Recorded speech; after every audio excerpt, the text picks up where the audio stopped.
I invite you to join me on a most remarkable exploration. We often think of the pillow as a simple object, a soft companion to our nightly rest. Yet, if we journey back through the annals of time, we discover that this seemingly mundane item holds a history as diverse and fascinating as humanity itself. Welcome to our journey through the fascinating history of ancient pillows. Prepare to be surprised by how different cultures use these everyday items in extraordinary ways that speak volumes about their beliefs, their artistry, and their very understanding of life and death. Across continents and millennia, the concept of a headrest has taken on myriad forms, far removed from the plush comfort we associate with the word pillow today. From unyielding stone carved with intricate hieroglyphs to delicate porcelain designed to channel unseen energies, these ancient artifacts offer us a unique window into the past. They were not merely for sleep, but for status, for spiritual protection, for the preservation of elaborate customs, and sometimes even for a touch of deliberate discomfort. Our quest will take us from the sun-baked banks of the Nile to the serene landscapes of ancient China, from the disciplined world of Japanese geishas to the vibrant heart of African and Islamic traditions. We shall uncover the practicalities, the philosophies, and the sheer ingenuity embedded in these ancient supports. So, let us peel back the layers of time and discover the surprising and often profound story of the ancient pillow, an object that tells us so much more than just how our ancestors laid their heads to rest. Our journey begins in the cradle of civilization, amidst the fertile lands nourished by the great rivers Nile, Tigris, and Euphrates. In ancient Egypt and Mesopotamia, pillows were crafted from stone, wood, or ivory, not for comfort, but for practical and symbolic purposes. These headrests elevated the head for air circulation and protected elaborate hairstyles, symbolizing status and wealth. They were essential in life and the afterlife, ensuring comfort and protection in eternity. Our exploration now takes us eastward, to the ancient lands of China, where the pillow evolved along a uniquely different, yet equally fascinating trajectory. Here, for many centuries, hard pillows made from materials such as porcelain, jade, bamboo, wood, and even bronze were the preferred choice. This preference was deeply rooted in traditional Chinese beliefs about health, energy, and the very nature of sleep itself. Jade, in particular, held a place of immense reverence in Chinese culture. Associated with purity, longevity, and spiritual power, jade pillows were highly prized. It was believed that sleeping on jade could enhance intelligence, calm the spirit, and even slow the aging process.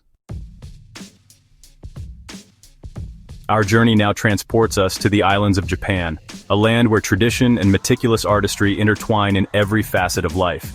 Here we encounter a particularly distinctive form of headrest known as the Takamakura, or tall pillow.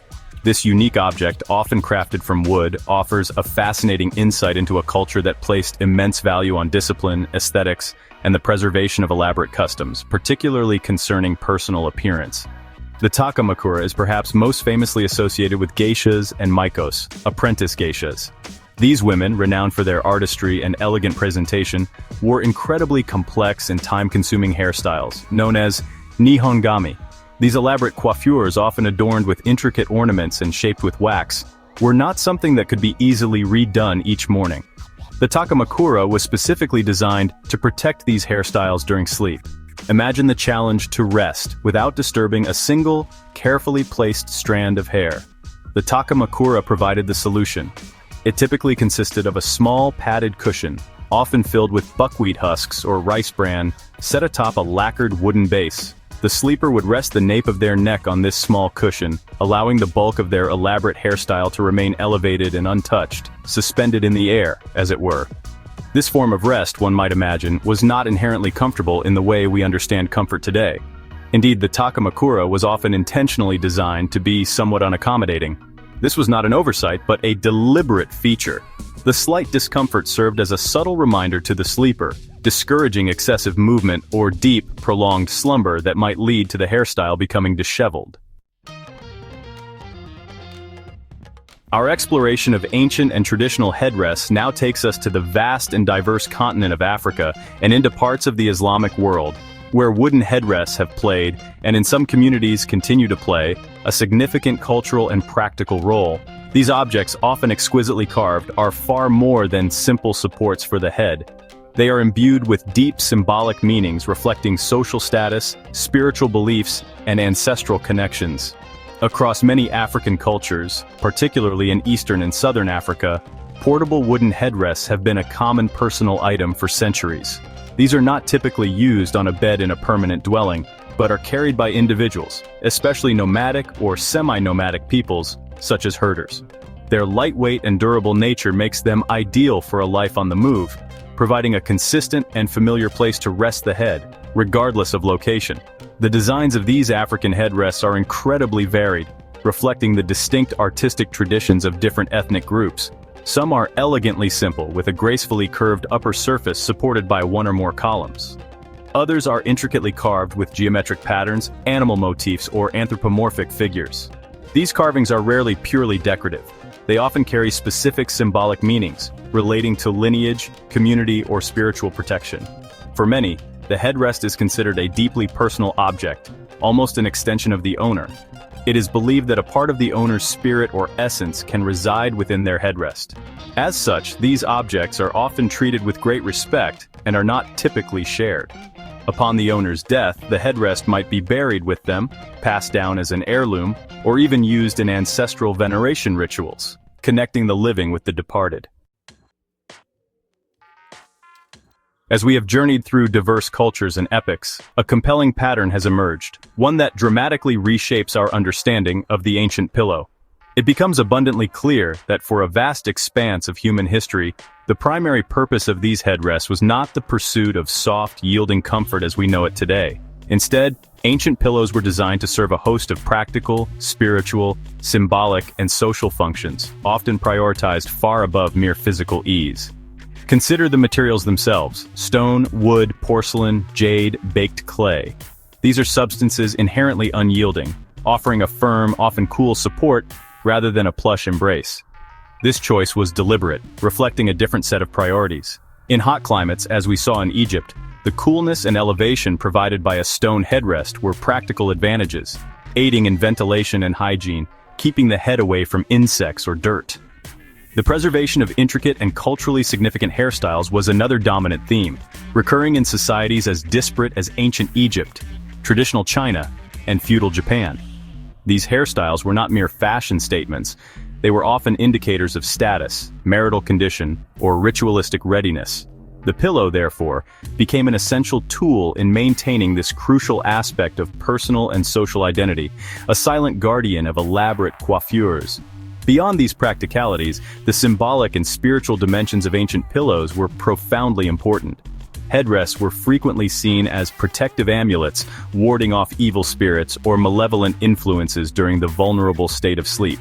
The carvings, inscriptions, and materials used were often chosen for their perceived apotropaic qualities, transforming the pillow into a spiritual shield, a sentinel watching over the slumbering individual. Status and wealth were also eloquently expressed through these objects. The Greeks and Romans revolutionized rest, shifting from hard headrests to soft pillows. They emphasized luxury and comfort, using cushions for sleeping, lounging, and dining. Wealthier classes enjoyed feather-filled pillows, marking a significant cultural shift. Comfort became a symbol of prosperity and civilization.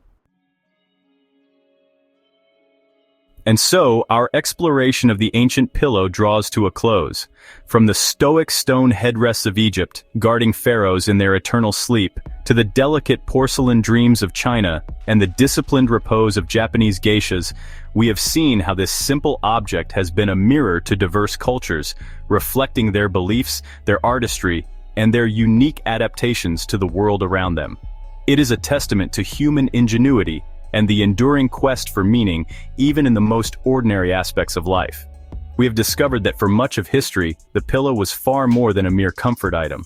It was a symbol of status, a tool for preserving tradition, a guardian against unseen forces, and even a promoter of perceived health and energy. The unyielding nature of these ancient supports speaks not of a disregard for well-being, but of a different understanding of what well-being entailed, often intertwining the physical with the spiritual and the social. The journey to the soft, plush pillows we know today was a long and fascinating one, marked by the innovations of the Greeks and Romans, who began to prioritize a different kind of comfort. Thank you for joining us on this historical journey. Who knew something as simple as a pillow had such a wild backstory? If this surprised you, hit like and subscribe for more untold stories from history. The story of humanity is woven into the fabric of such everyday objects, and there is always more to discover, more to understand about how our ancestors lived, dreamed, and laid their heads to rest. Until next time, may your own rest be peaceful, and your curiosity ever awake.